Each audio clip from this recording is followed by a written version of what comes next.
questions, I'll start. The proverbial lineup question. And with the freshmen, who might redshirt and who might actually be in the lineup? Well, it's hard to tell right now. We're in indicator matches, challenge matches going on every weekend. There's different results every single weekend, so it's hard to give you an exact lineup. Obviously, I mean, if I had to tell you right now, gun to my head situation, it'd be probably Peterson, Charver are pretty solid. I think Paz, Yara are pretty solid. I think obviously Jackson Turley coming back for a 6th year. And then we have some really good battles going on at 41. I think there's 3 guys that can really wrestle at this level, at a high level. Joey Oliveri coming off redshirt, but the other 2 guys, Fungaro and Herms, are good. And at 49, Andy Clark's going down to 149. So between him and Cheddar and a really, really good freshman, we have 3 really good guys there as well, because Alex Nene's been awesome. And then a couple freshmen like Barbosa and Hare have stood out as far as getting acclimated to school and will probably wrestle during the course of the year. And one will redshirt, one will wrestle. We haven't totally determined that, but that's kind of where we are with that. And then who knows what we're going to do at 65. You know, there's 4 or 5 guys. I'm sure that's going to be a question, and somebody needs to take that spot and run with it, and that hasn't happened so far. They're all pretty even, and you might see a freshman wrestle some duels up there as well. So that's kind of where we're at. Soldano, obviously you're going to see Brian Soldano, and Shane Cartagena-Ross is really, really good. Where we decide to put him, 74 or 84, gives us some flexibility at those 2 weights. Coach Dylan Charver, of course, last year, great year. What's his offseason been like, and how's he feeling ahead of this season with some probably higher goals? Yeah, it's been good. His offseason's been really, really good. He's been I don't want to say distracted. You know, when you become a Big Ten champ and an All-American, kind of the face of what we're trying to do here, and a little bit more outgoing probably than Yara. He's out and about. He's doing a lot of clinics. He's doing a lot of camps. But the minute we got back to school, and really all summer long, he's been with us. He didn't go home much. Spent a lot of time here training, and but people want him, so he needs to lock in and really take care of what he needs to. But he has some high goals, but he needs to take care of that, and he's done a really good job. He's had a great preseason, and he looks really, really good right now.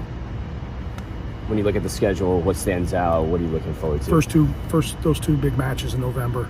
I think it's pretty safe to say we're at a position in this program, and I talked about this with our team. We're kind of, I don't want to sound arrogant, or I don't want to sound cocky when it comes to Rutgers athletics. We're tired of being 14th in the country, and that's kind of been our statement to our program.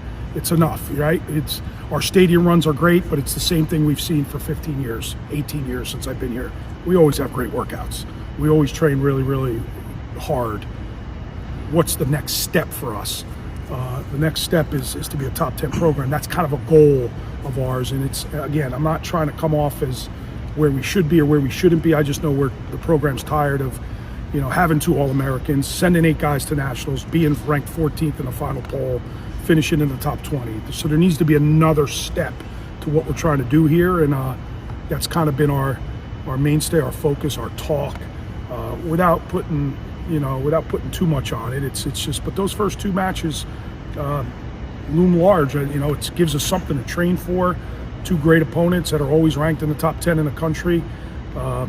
One on the road, well, really both on the road, one more of a neutral site. But NC State, Virginia Tech is something that we're looking forward to for sure. Like high school, it's extremely grueling. So if you're healthy and able, and you're ready to go and think you can win. And what does that mean? You think you can win, not win matches. It means you're All-American national champ.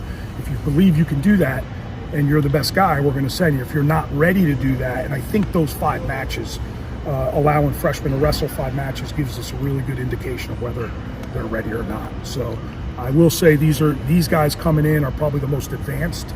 And I kind of say that every year with freshmen. Wrestling is changing. These freshmen are ready to win at a high level, and in 2-3 years down the line, there'll be guys that were better than them. It's just the way it's going. And you see high school kids winning national level events. You see high school kids winning college tournaments. So these guys they've wrestled so darn much. They're prepared to compete at a very, very high level. Who, if anyone on your team this year, you feel is a little under the radar but can make a big impact this season? I think just stay. I don't think the guys I mentioned earlier, the Petersons, the Charvers, the Soldanos, I don't think they're under the radar, right? Mm-hmm. But wow. I think guys like, and this may shock some guys like Alex Nene, I think can win at this level. Mm-hmm. He's had a summer where he spent with Sebastian Rivera at the Olympic Games. He's gotten way better. He's gotten better in our room. I've watched it. I think he can win. Now he's going to be that's a perfect example of what I'm talking. We have two really good guys there. Mm-hmm. He may be the best. I don't know that yet, but he's been under the radar. I think he can win. Andrew Barbosa is really, really good. Shane Cartagena-Walsh, not a lot of people have heard about him. He wrestled last year, sparringly, saved his redshirt year, got his 5.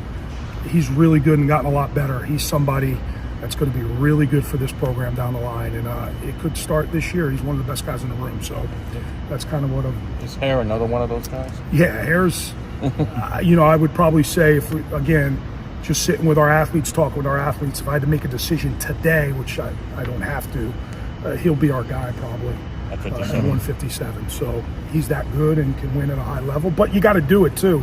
This whole preseason thing is nice, and everybody trains really, really hard. Kind of what I'm talking about. Let's see how they compete, and then we can always go back and make that decision.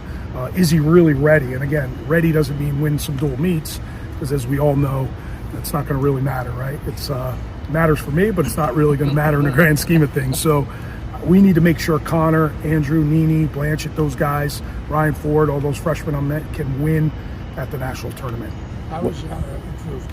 Yara's gotten better. Yara spent some time with the Olympic champ. He went over with Petrosavilas, and I'm not saying that right, the guy from Georgia who won the Olympic Games. He spent the last 3 weeks with him, training with him, and Petrosavilia from Georgia went on and won an Olympic gold medal. So Yara spent 3 weeks over in Georgia. We're fortunate enough we were able to send him over there, and so he got a lot better. He's got a lot better, but he goes about it differently. He's just so darn quiet, and which is great. It's really refreshing. It's gonna Kenny on any given day. Sure, he's good enough to do that, but there's some really good guys there. There's a defending national champ there, and I just want him to get better today. Quickly on that's the on- boring answer. Quickly on Yara, when he went into the portal, how concerned were you? Very concerned. Usually you go into the portal, you don't come out, so, but it's changing every day. NCAA wrestling and NCAA athletics in general is changing every day. Forget the sport, People go in the portal to test the market. People go in the portal to see what they can get. He's not from this country. This was an opportunity for him. He did that, and fortunately he came back. And we're glad to have him, I can tell you that. We're glad to have him. What was your message to your wrestlers, the fans, the Rutgers wrestling community when after Donnie made the decision to leave, and some people went with him? I'm just happy for Donnie. Well deserved, and he's a great coach. I've said that many times. He's one of the best guys in the world at what he does. So what an opportunity for Donnie, and even for Sebastian to go with him is just a great opportunity for Seb. And those guys are going to do some really good things. And obviously Seb's going to have a huge career in this sport from a coaching standpoint. So it's just a great position for the both of them, and I just wish them nothing but the best. And with so many guys returning, of course, the stacked freshman class, do you think the program will take that next step this season that you've been, kind of looking for? I'm always optimistic, especially this time of year. We're in the middle of October. I feel really good about it, but we got to wrestle. So I hope so. I mean, that's why we recruit these guys, but there's also some other guys that have been in this lineup that are that need to do more. Does that make sense? Need to do more and need to win at a higher level. And, we have some guys that have placed before, and it's been a long time since they've been on the podium. Guys like Paz and Turley, and then we have guys like Soldano that come in with all these, accolades and haven't got. Or D. Peterson, these are some of the best guys in the country. So what's the next step for them? And if those guys take that next step, so really it's not about the freshmen, it's about our upperclassmen. Take the next step. And if you were 4th, make it 2nd or be a champ. If you were 7th or 8th, make it top 3. That's the type of step we're looking for this program. And again, until we do that, until we take that next step, we'll finish 14th in the country, 2 All-Americans and 8 qualifiers. On Pat's question about the guys that left, you saw the reaction on social media, like the sky is falling and all that nonsense.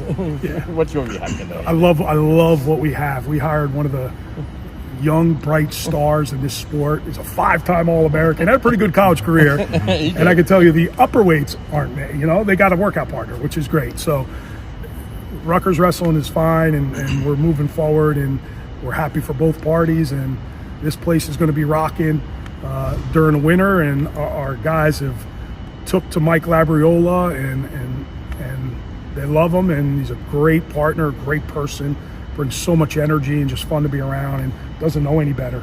Doesn't know, all he wants to do is learn, coach, go on the road, recruit, call recruits. He's just been great. So We're fine. Trust me, we're fine. You mentioned before. Paz, as far as improvement goes, what do you see? I thought he had a really good last year. I mean, he's an overtime takedown away from being an All-American again. So it's that close. It's that close. He's super healthy. He's, he could do on any given day. He could be that guy. So a couple guys have left that weight. He's got a really good opportunity. The number one guy in the country is the guy who beat him in overtime to be an All-American. So I fully expect Paz to be there in the end for sure. And he's become a little bit more of a leader. He's done some things a little bit different. He's moved off campus. He lives at home. He actually has his own house, which is pretty impressive. I don't know. He's 21, but he has his own house, and he goes home every night like this is his job, and that's the way he's taking it. So, and one other guy did that. Anthony Ashton, his senior year, moved home, and he got rid of all the distractions and just locked in. So I'm hoping we get the same result. You got time for a few more. You mentioned before some of the changes in the sports. It's been a couple years now with NIL. What are your overall thoughts on that? And revenue sharing is coming. Yeah. How much of an effect do you think that will have? Man, that's a loaded question, right? I'm not sure where Rutgers wrestling stands in the whole revenue share. You read, you talk, you communicate. I have great dialogue with Ryan Passari, not me begging or anything, just me wanting to know the landscape. I'm a sports guy, so I love this stuff, and I'm trying to figure it out. And listen, it's run by football and basketball, obviously, so where does wrestling fit into that? At this university, we don't know that yet. Hopefully there's a little bit something there for us, and hopefully we could, but I know Ryan has some very difficult decisions. The president has some very difficult decisions on what they want to do with this. But yeah, it's changing, and it's I don't know if it's for the better. I've always said this. I think athletes deserve to be compensated for what they do and who they bring in and how they go about it. I think the numbers have gotten way out of line. I think it's become pay for play. I think the revenue share will change a little bit of that. NIL should go back to being NIL, where businesses are involved and there's things you're doing for it. I hope it gets back to that, but it's changed. Again, I love my job. I love what I do. I love coming to work every single day. I'm motivated to win. But I hate where it's kind of going with all this stuff. And listen, a lot of it is football generated, basketball generated, but it's trickled to wrestling. It's trickled to wrestling, and guys are leaving programs. They're in a semester. They're taking classes, and next thing you know, there's money showing up at their doorstep, and they're moving on. So I hate that. I really, really do hate that. I don't mind saying that. So I hope we get away from that, and hopefully this revenue share will and the NIL will go back to being what it was intended to do. What was your reaction when Anthony Ashton took the job at Princeton, and just being such a Rutgers, you're going to have to compete against them now on the recruiting trail and things like that. What's that like? I love it. I can't wait to compete against Anthony. Him and I we talk about it. He's excited for it, which gets me a little nervous because he'll have them all jacked up to wrestle. He'll make something about that. But no, Anthony's great. Listen, he was here. He decided he wanted to go wrestle and chase his dream, and he wanted to do it in a different spot because there's a lot of people he knew and trained with here, and he didn't want to focus on that. He wanted to focus on himself, so he did that. And now, like Sebastian, is going to have a great career in the sport. And you can tell he's into it. He's on the road. He's recruiting. He's going to do some great things. And he'll have an unbelievable future in this sport for a long, long time. But I look forward to that match. And but Anthony's the man. It'll be a lot of fun. His dad's still running the best tailgate, Rutgers truck, and every weekend at the football game. So he's still a Rutgers guy, and I don't know who that'll be cheering for. But that'll be a fun little rivalry going forward with him on the sidelines.